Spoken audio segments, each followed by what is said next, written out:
Welcome to the second lecture of D Morris theorem. तो आज हम आगे बढ़ते हैं, कॉम्प्लेक्स कॉन्जुगेट से स्टार्ट करते हैं। ठीक है, कोई भी अगर नंबर है हमारे पास z equal to x plus i y, तो उसका जो कॉम्प्लेक्स कॉन्जुगेट होता है उसे हम कैसे डिनोट करते हैं? z बार से डिनोट करते हैं।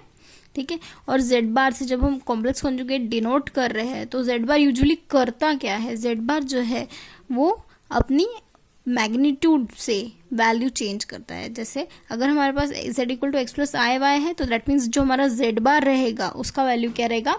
x minus i y. जो इमेजिनरी टर्म है वो अपनी साइन चेंज करता है। ठीक है, let z equal to x plus i y be a complex number, then the complex conjugate of z is denoted by z bar and it's defined as z bar equal to x minus iy.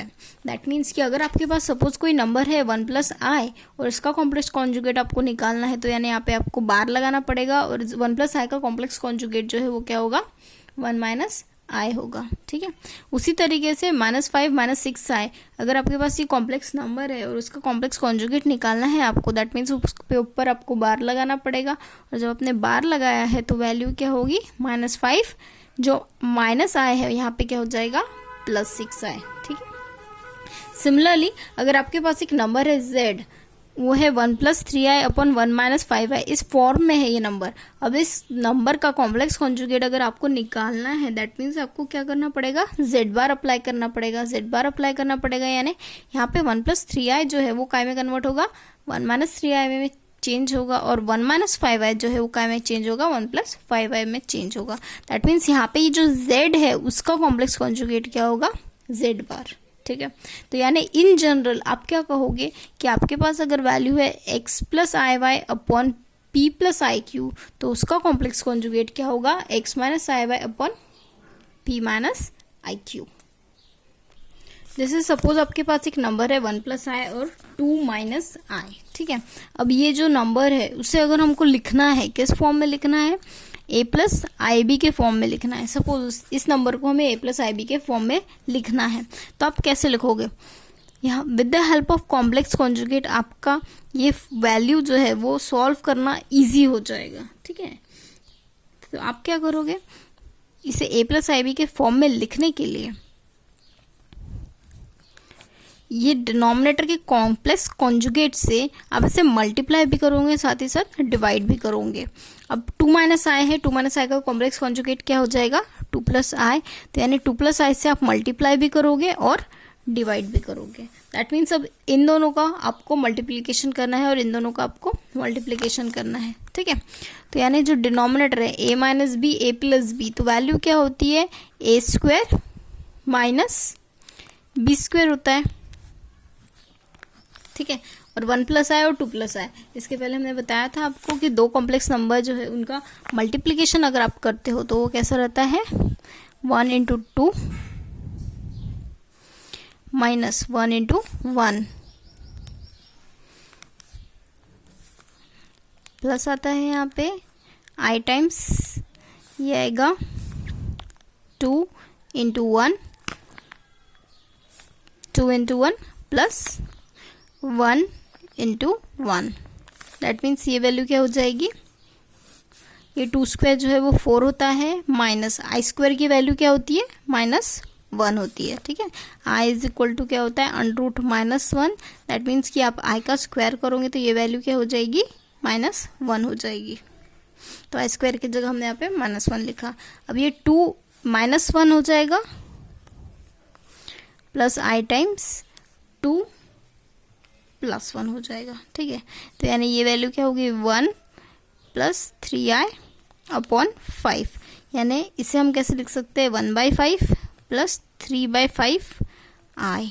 ठीक है, यानी अगर हमारे पास ये number है fraction में तो हम उसे किस तरीके से लिखेंगे? a प्लस आई बी के फॉर्म में लिखेंगे। यानी ये नंबर भले ही z1 अपॉन z2 के फॉर्म में है, पर एज यूजुअल ये नंबर जो है वो क्या है? एक ही नंबर है। ठीक है, ये नंबर जो है वो एक ही नंबर है और वो नंबर किसके बराबर है? 1/5 प्लस आई टाइम्स 3/5 के बराबर है। ठीक है, आगे बढ़ते हैं। हमारे नेक्स्ट कंसेप्ट पे, मॉडुलस ऑफ कॉम्प्लेक्स नंबर्स पे।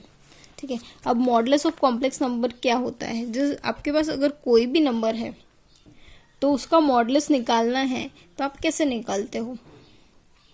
मॉडुलस निकालने के लिए सबसे बेटर वे तो यही होता है कि अगर हम आपके पास कोई नंबर है, suppose z equal to x plus i y, इस तरीके से कोई नंबर है आपके पास और इसका मॉडुलस आपको निकालना है, तो आप यूजुअली क्या करते हो, आप अंडर रूट लिखते हो और जो भी टर्म है उनका स्क्वायर लिख देते हो। यानी z equal to x plus i y है, इसका मॉडुलस आपको निकालना है तो आप क्या करोगे, अंडर रूट लिखोगे और जो पहला कोएफिशिएंट दिख रहा है उसका स्क्वायर लिख दिया, फिर जो दूसरा कोएफिशिएंट दिख रहा है उसका स्क्वायर लिख दिया और साथ में एडिशन लगा दिया। सेम यही मेथड आपको अप्लाई करनी है। ठीक है, जैसे अगर आपको कहा गया है द मॉडुलस और मैग्नीट्यूड, मॉडुलस को मैग्नीट्यूड भी कहते हैं हम लोग, द मॉडुलस और magnitude of complex number z equal to x plus i y is a non negative real number. Non negative real number इसलिए कहा गया है क्योंकि वो मॉडुलस के अंदर रहता है और साथ ही साथ जो वैल्यूज है उनका स्क्वायर हम करते हैं, क्योंकि रियल नंबर का स्क्वायर हम करते हैं तो चाहे वो नेगेटिव नंबर हो चाहे वो पॉजिटिव नंबर हो, वैल्यू तो हमें यहाँ पे ये एक्स स्क्वायर और वाई स्क्वायर की वैल्यू हमें क्या मिलने वाली है, पॉजिटिव ही मिलने वाली है। इसलिए यहाँ पे क्या क्या लिखा हुआ है, नॉन नेगेटिव रियल नंबर लिखा हुआ है। ठीक है, modulus z equal to x plus i y का क्या होगा, under root x square plus y square होगा। तो we denote it as mod of z, modulus को हम मॉड ऑफ z से डिनोट करते हैं। अगर हमको मॉड z निकालना है तो यानी हमें क्या निकालना है, modulus of x plus i y निकालना है, जो कि वैल्यू होती है x square plus y square, जो कि हमेशा ग्रेटर देन इक्वल टू 0 होती है। ठीक है, तो यानी इससे हमें क्या पता चलता है कि अगर हम लोग मॉडुलस ऑफ z का स्क्वायर करते हैं तो वो वैल्यू किसके बराबर होंगी, z इंटू जेड बार के बराबर होंगी। क्योंकि अगर आपने x plus i Y into x minus i Y अगर आपने किया, इसको कैलकुलेट किया, तो आपको वैल्यू क्या मिलती है, x square plus y square value मिलती है। और x square plus y square value यानी क्या होगा, इसका आप स्क्वायर कर दोगे, modulus of z the whole square, ये स्क्वायर स्क्वायर कट जाएंगे, आपको सिर्फ x square plus y square value मिलेगी। इसलिए जब z इंटू जेड बार आप करते हो तो modulus of z the whole square मिल जाता है आपको।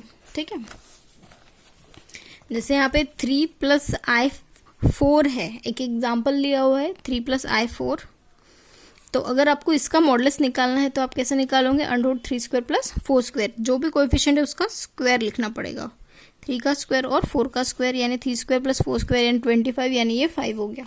ठीक है, जैसे सपोज मैं एक वैल्यू आपको z इंटू जेड बार निकाल के दिखाती हूँ, यानी z इक्वल टू यहाँ पे हम लेते हैं 2 प्लस 4 आई लेते हैं, तो अगर मैं z बार लूँगी तो ये क्या होगा, 2 माइनस 4 आई होगा।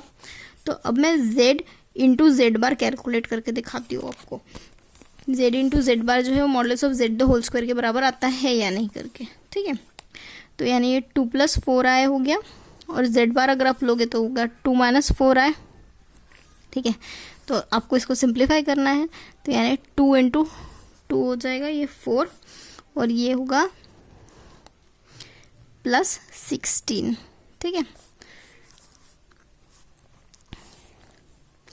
पहले इसके साथ फिर इसके साथ, फिर यहाँ पे आएगा प्लस आई टाइम्स, फिर इसके साथ आएगा तो ये होगा 8, फिर इसके साथ आएगा तो ये होगा माइनस 8, तो यानी ये वैल्यू क्या हो गई है, 20 हो गई है। ठीक है, तो अगर हम modulus of z the whole square निकालती हूँ तो ये वैल्यू क्या होगी, 2 स्क्वायर है ना, modulus of z the whole square निकालूंगी तो 2 स्क्वायर होगा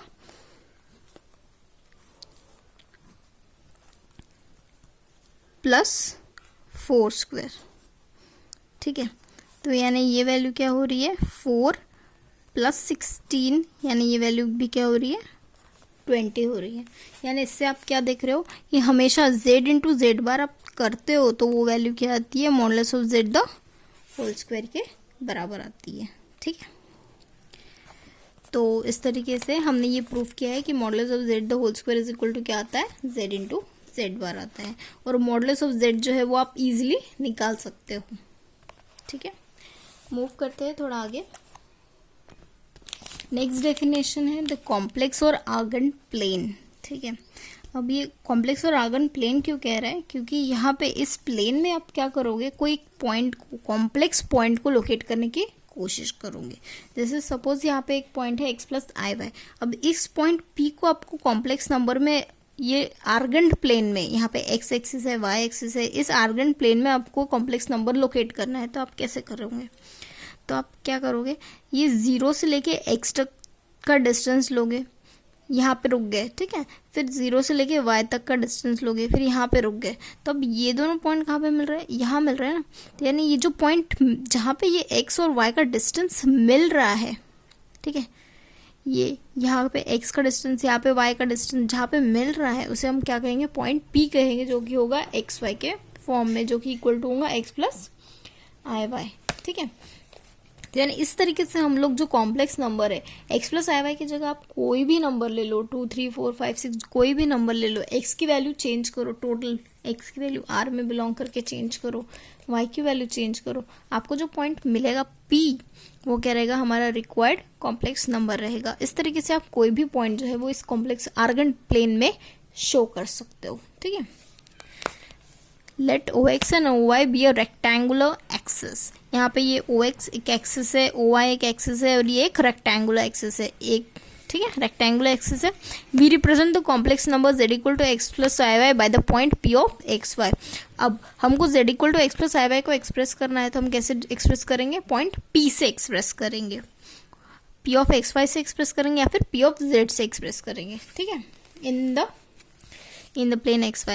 This plane xy is called the complex plane or the argand plane.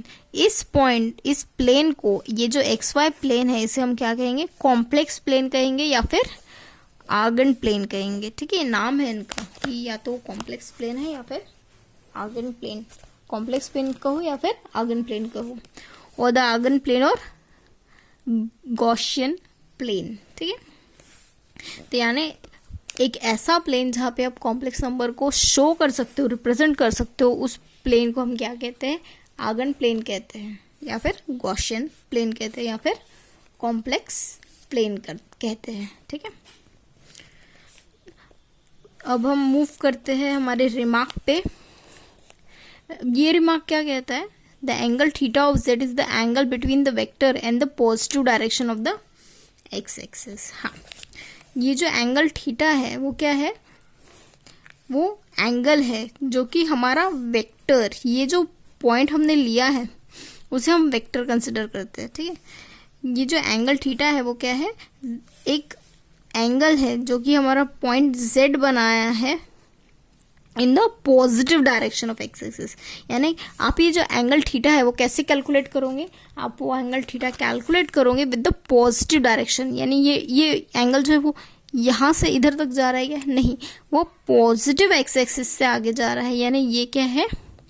Positive direction of x axis से आप कैलकुलेट करोगे। दैट मीन्स कि आप ये जो एंगल है वो कैसे कैलकुलेट करोगे? हमेशा क्लॉकवाइज कैलकुलेट करोगे, ना कि सॉरी, आप ये जो एंगल है वो कैसे कैलकुलेट करोगे? एंटी क्लॉकवाइज कैलकुलेट करोगे, ना कि क्लॉकवाइज कैलकुलेट करोगे, ठीक है। यानी ये जो एंगल है वो कैसे कैलकुलेट होता है? एंटी क्लॉकवाइज कैलकुलेट होता है, ठीक है, इस तरीके से। नेक्स्ट हमारा थ्योरम है थ्योरम 1, यूलर्स फॉर्मूला है। ये यूलर्स थ्योरम क्या कहता है हमारे पास कि अगर suppose e to the power i theta है तो उसे हम कैसे एक्सप्रेस करेंगे? हमेशा cos of theta plus i times sine of theta में एक्सप्रेस करेंगे। तो हमको ये प्रूफ करना है, तो स्टार्ट करते हैं इसका proof. For x belongs to r real number set we have the following series. Convergent series भी आप लिख सकते हो।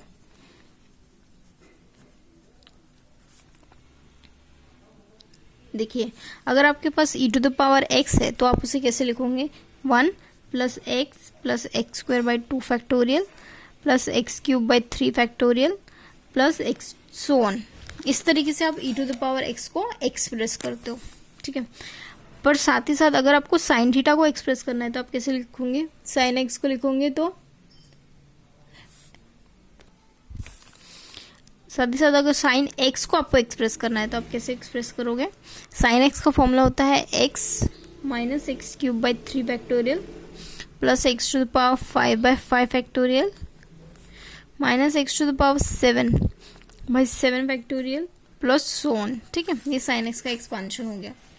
सिमिलरली अगर आपको कॉस एक्स का एक्सपांशन करना है तो वो कैसे रहेगा, 1 minus x square by 2 factorial plus x to the power 4 by 4 factorial plus sorry minus x to the power 6 by 6 factorial plus so on. ये तीनों एक्सपांशन आपको आने चाहिए। ठीक है, तो ये स्टैंडर्ड एक्सपांशन है। ठीक है, मैंने बनाया हुआ फॉर्मूला नहीं है, ये e to the power x का नॉर्मल एक्सपांशन है जो आपको लर्न होना चाहिए। e to the sine x का ये नॉर्मल एक्सपांशन है जो आपको याद होना चाहिए। cos x ये नॉर्मल एक्सपांशन है जो आपको याद होना चाहिए। ठीक है, पर अभी आप क्या करोगे, आपको कॉम्प्लेक्स नंबर आई थीटा के लिए वैल्यू लेनी है ना, तो आप क्या करोगे, वी अज्यूम द अबव फॉर्मूले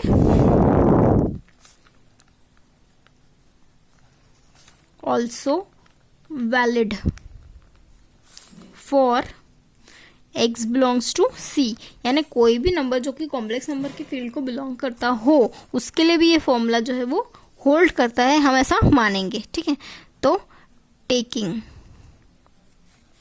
x is equal to i theta, अगर हम लोगों ने x की जगह आई थीटा वैल्यू पुट की तो क्या होगा, e to the power i theta होगा, है ना। x की जगह हमने आई थीटा लिखा, तो यानी फर्स्ट वैल्यू क्या होगी, 1 प्लस एक्स आएगा 1 plus x square by 2 factorial plus x cube by 3 factorial plus x to the power 4 by 4 factorial plus x to the power 5 by 5 factorial plus so on, इस तरीके से। ठीक है, तो आप इसे कैसे थोड़ा सा अरेंज कर सकते हो, 1 प्लस आई थीटा होगा minus theta square by 2 factorial होगा, है ना, क्योंकि आई स्क्वायर इज इक्वल टू -1 होता है। आई स्क्वायर इज इक्वल टू क्या होता है, -1 होता है। ठीक है, फिर आएगा प्लस आई टाइम आई का क्यू, ये क्या होगा, क्यूब होगा, theta cube upon 3 factorial plus i to the power 4 theta to the power 4 upon 4 factorial plus i to the power 5 theta to the power 5 upon 5 factorial plus so on. ठीक है, इस तरीके से values आएगी। देखिए, आपको क्या पता है, आई स्क्वायर इज इक्वल टू -1 होता है, ये आपको पता है, पर सपोज आई क्यूब रहा तो आई क्यूब यानी क्या होगा, आई इंटू आई स्क्वायर। ठीक है, i as it is, i square का वैल्यू क्या है, -1 है, दैट मीन्स ये क्या होगा, -i। ठीक है, यानी आप यहाँ से क्या पता कर रहे हो कि आई स्क्वायर का वैल्यू -1 होता है और आई क्यूब का वैल्यू क्या होता है, -i होता है। ठीक है, सिमिलरली अगर आप आई टू द पावर 4 ले रहे हो तो यानी आई टू द पावर 4 यानी क्या होगा, आई स्क्वायर इंटू आई स्क्वायर, यानी क्या होगा, -1 इंटू -1, आई स्क्वायर का वैल्यू -1 होता है, इसलिए -1 इंटू -1 ये वैल्यू क्या होगी, +1 होगी। ठीक है, सिमिलरली आप क्या कर सकते हो, i to the power 5 calculate कर सकते हो, आई टू द पावर 5 यानी i into i to the power 4, i as it is, i to the power 4 का वैल्यू 1 है, यानी i to the power 5 is equal to क्या हो गया, आई हो गया। यानी इस तरीके से आप वैल्यूज सब्स्टिट्यूट कर सकते हो। ठीक है, दैट मीन्स कि ये जो e to the power i theta है उसमें आपने क्या लिखा, 1 plus i theta as it is लिखा, minus theta square by 2 factorial as it is लिखा, पर आई क्यूब का वैल्यू क्या हो गया है, -i हो गया है, theta cube by 3 factorial. I to the power 4 का वैल्यू क्या हो गया, +1 हो गया है। ठीक है, फिर plus i theta to the power 5 by 5 factorial हो गया, प्लस सोन हो गया। ठीक है, तो अब आप क्या करोगे, आप रियल टर्म्स एक साथ लिखोगे, इमेजिनरी टर्म्स एक साथ लिखोगे। अब इमेजिनरी वाली टर्म्स कौन सी है, जहाँ पे आई आ रहा है वो हमारी इमेजिनरी वाली टर्म्स है, जहाँ पे आई नहीं आ रहा है वो हमारी रियल वाली टर्म है। यानी क्या हो गया, 1 minus theta square by 2 factorial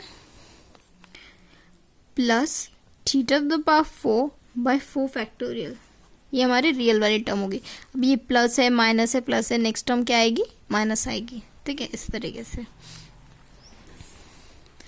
plus. अब इमेजिनरी वाली टर्म्स कौन सी बच रही है, ये देखो, यहाँ पे थीटा रहेगा, हाँ यहाँ पे minus theta cube by 3 factorial रहेगा, यहाँ पे plus t to the power 5/5 factorial रहेगा।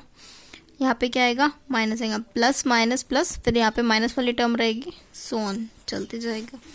अभी ये वैल्यू देखिए, 1 minus x square by 2 factorial plus x to the power 4/4 factorial, यानी ये वैल्यू जो है वो क्या आ रही है आपकी, ये वैल्यू टोटली आपको क्या मिल रहा है यहाँ पे, कॉस ऑफ थीटा मिल रहा है, प्लस आई टाइम्स ये वैल्यू क्या आ रही है आपकी, x minus x cube by 3 factorial plus x to the power 5/5 factorial, यानी क्या मिल रहा है आपको, साइन ऑफ थीटा मिल रहा है। यानी इस तरीके से e to the power i theta is equal to आपको क्या मिल रहा है, cos theta plus i times sine theta मिल रहा है। ठीक है, तो इस तरीके से आपने ये प्रूफ किया है यूलर्स थ्योरम। ओके, मूव करते हैं थोड़ा आगे। इसमें ज़्यादा कुछ डिफिकल्ट है नहीं, बस आपको ये 3 फॉर्मूलेस याद करने हैं, बाकी आप इजीली कर सकते हो। मूव करते हैं आगे। नेक्स्ट रिमार्क है e to the power plus minus i theta. Suppose आपके पास वैल्यू है e to the power plus minus i theta की, तो आपने पढ़ा है e to the power i theta क्या होता है, cos theta plus minus i time sine theta. ये मॉडुलस में है, तो अगर आपको इसका मॉडुलस निकालना है, दैट मीन्स हमने क्या कहा था, मॉडुलस हम कैसे निकालते हैं, आप अंडर रूट लिखते हो और जो कोएफिशिएंट है उनका स्क्वायर लिखते हो, यानी कॉस का स्क्वायर आएगा, ये प्लस माइनस साइन थीटा का स्क्वायर आएगा। ठीक है, यानी cos square theta plus sine square theta. ठीक है, यानी cos square theta plus sine square theta क्या होता है, 1 होता है। Cos square theta plus sine square theta 1 होता है, यानी अंडर रूट ऑफ 1 तो 1 ही हो जाएगा। ठीक है, यानी अगर आप कोई भी इमेजिनरी टर्म का मॉडुलस निकालते तो वैल्यू क्या आती है, 1 आती है। नेक्स्ट एक एग्जांपल हमने ले लिया, e to the power z suppose है, तो e टू द पावर क्या आएगा, x प्लस आई वाई, तो इसे आप कैसे लिख सकते हो, e to the power x e to the power i y, है ना, क्योंकि e to the power a plus i भी क्या होता है, e to the power a होता है और e to the power i भी होता है, तो इसलिए आप यहाँ पे बाइफर्केट करोगे इनको। और ये इमेजिनरी टर्म का वैल्यू जो है वो क्या होता है, इमेजिनरी टर्म का वैल्यू हमेशा 1 होता है, यानी ये वैल्यू क्या हो जाएंगी, e to the power x। यानी आप modulus of e to the power z लिखते हो तो वो वैल्यू क्या होती है, e to the power x होती है। सिमिलरली अगर आप e to the power 2 plus 3i भी लिखते हो तो वो भी वैल्यू क्या होगी, e टू द पावर 2 ही होंगी। क्यों, क्योंकि e to the power 3i जो है वो वैल्यू क्या होता है, 1 होता है। ठीक है, नेक्स्ट हम लेंगे polar form of complex numbers. Polar form of complex numbers क्या होता है, जैसे इसके पहले आप लोगों ने सिर्फ z equal to x plus i y ही पढ़ा है, पर अगर हम लोगों ने पोलर कोऑर्डिनेट्स ले लिए, पोलर कोऑर्डिनेट्स यानी r और थीटा ले लिया, r और थीटा ले लिया, यानी आप क्या ले रहे हो, मैग्नीट्यूड भी ले रहे हो, साथ में साथ डायरेक्शन भी ले रहे हो, तो वो पोलर कोऑर्डिनेट में आ जाएगा। तो अगर आप पोलर कोऑर्डिनेट लेते हो r और थीटा, तो उसमें आप x का वैल्यू r cos थीटा लेते हो, y का वैल्यू r sin थीटा लेते हो। अब जब आपको x is equal to z equal to x plus i y में आप एक्सप्रेस कर रहे हो, तो x की जगह r cos थीटा ले रहे हो, y की जगह r sin थीटा ले रहे हो। ठीक है, तो आप यहाँ से r कॉमन आउट कर सकते हो, cos theta plus i time sin theta लिख सकते हो, पर ये cos theta plus i time sin theta क्या होगा, e to the power i theta होगा। ठीक है, इसमें जो r है जो कि क्या होता है, रेडियस, वो r क्या होता है, हमेशा ग्रेटर देन इक्वल टू 0 होता है, थीटा जो है वो बिटवीन -π टू π होता है। That means z equal to r e to the power i theta आप लिख रहे हो। ये जो फॉर्म है वो क्या है, हमारा पोलर फॉर्म है हमारे कॉम्प्लेक्स नंबर z का। ठीक है, अब इसमें ये जो r है उसे हम क्या कहते हैं, modulus of complex number z कहते हैं। और ये जो थीटा है वो क्या है, हमारा एम्पलीट्यूड है। थीटा को हम एम्पलीट्यूड भी कहते हैं, थीटा को हम आर्ग्यूमेंट भी कहते हैं, थीटा को हम फेज भी कहते हैं, क्योंकि ये एक एंगल है इसलिए हमने इसके नाम लिखे हुए। थीटा को हम एम्पलीट्यूड कहते हैं, ना एम्पलीट्यूड यानी एंगल, आर्ग्यूमेंट यानी एंगल, और फेज यानी भी एंगल ही होता है। ठीक है, कॉम्प्लेक्स नंबर z का। ठीक है, यानी जब हम लोग ने z equal to x plus i y में, ये x प्लस आई वाई क्या था, कार्टेशियन कोऑर्डिनेट था, और जब हमने z equal to r e to the power i theta में एक्सप्रेस किया तो हमारा ये काय में चेंज हो गया, पोलर कोऑर्डिनेट में चेंज हो गया। ठीक है, तो ये जो है वो क्या है, हमारे कॉम्प्लेक्स नंबर z का पोलर फॉर्म है। ठीक है, तो अगर हम x को r cos थीटा और y equal to r sin theta लेते हैं, तो in terms of r sin theta cos theta अगर हम उसको मैग्नीट्यूड निकालेंगे r स्क्वायर, तो वो क्या होगा, x प्लस वाई स्क्वायर होगा, यानी r equal to under root x square plus y square. अब ये जो वैल्यू आएगी वो क्या रहेगी, हमेशा ग्रेटर देन इक्वल टू 0 आएगी। ठीक है, और tan थीटा, यहाँ पे tan थीटा क्या रहता है, एंगल होता है, एंगल को हम tan से ही डिनोट करते हैं, तो इसलिए हम लोगों ने यहाँ पे tan का यूज़ किया है, tan थीटा लिखा है। tan theta is equal to क्या होता है, y बाय एक्स, यानी theta equal to tan inverse of y by x लिया हुआ है, ठीक है। एंगल जब भी निकालना होता है तो हम tan का यूज़ करते हैं, अब इसलिए यहाँ पे हमने tan लिया हुआ है। Since r is always positive, it is the absolute value of z, r जो है वो हमेशा पॉजिटिव रहता है, इसलिए हम इसको एब्सोल्यूट वैल्यू भी कहते हैं, ठीक है। r is equal to modulus of z is equal to model of x plus i y. मैंने बताया था मॉडुलस कैसे निकालते हैं, under root of x square plus y square से निकालते हैं। थीटा इक्वल टू हम एम्पलीट्यूड ऑफ z भी कहते हैं और आर्ग्यूमेंट ऑफ z भी कहते हैं, यानी थीटा को, एंगल को हम एम्पलीट्यूड ऑफ z भी कहते हैं या फिर आर्ग्यूमेंट ऑफ z भी कहते हैं। Since tan of n pi plus theta, यानी n पाई अगर तुम किसी भी इसमें जोड़ते हो, n पाई tan थीटा में आप जोड़ते हो तो आपको tan थीटा मिलेगा। An angle theta has an infinite number of values, we choose theta such that theta is between minus pi to plus pi, ठीक है। यानी यहाँ पे क्या कह रहा है कि ये जो n की वैल्यू आप जैसे जैसे चेंज करोगे वैसे वैसे आपको इन्फिनिट नंबर ऑफ वैल्यूज मिलेंगी, क्योंकि n की इन्फिनिट नंबर वैल्यू है तो tan की भी इन्फिनिट नंबर ऑफ वैल्यू होगी। पर हम क्या करते हैं, infinite number of value choose नहीं करते, बल्कि वो वैल्यू चूज करते हैं जो कि माइनस पाई टू प्लस पाई के बीच में आती है, वही वैल्यू हम चूज करते हैं। यानी इसका मतलब क्या हुआ कि हम वो एंगल चूज करते हैं जो कि माइनस पाई टू प्लस पाई के बीच में आए, ठीक है। तो होप ये सारी डेफिनेशंस थी, होप हम मिलते हैं नेक्स्ट लेक्चर में, तब तक पढ़ाई कीजिए, बाय।